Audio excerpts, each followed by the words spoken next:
So, as many of you may have heard, I've been spending the last few days out here, really in the wilderness, thinking a lot, about the early desert fathers and thinking about the time that Jesus spent in the desert.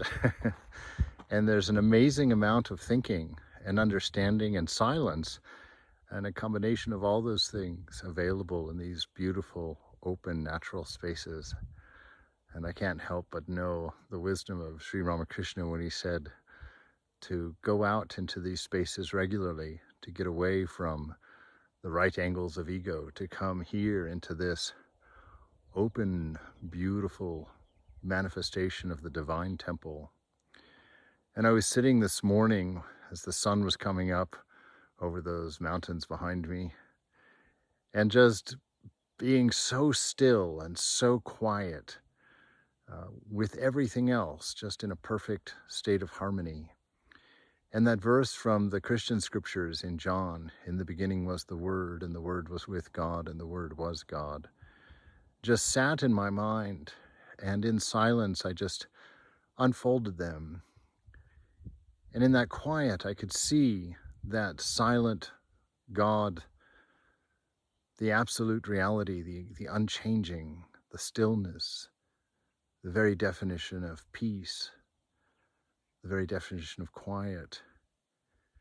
And I could sit in that space, and I could be surrounded by that space.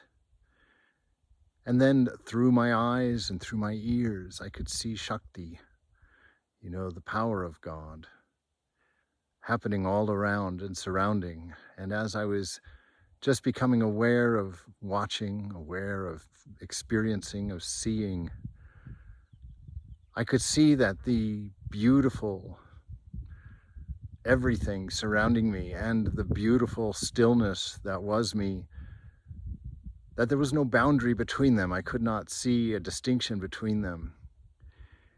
And that verse began to make sense in a strange way. In the beginning was the Word was with God, and the Word was God.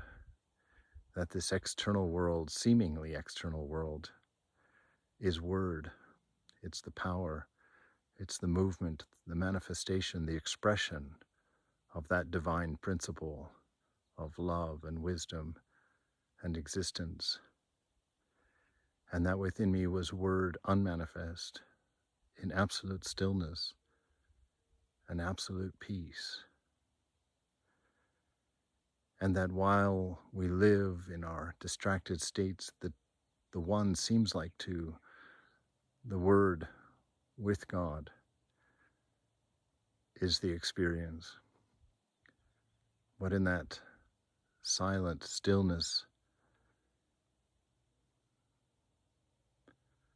Word was God, Word is God, arises.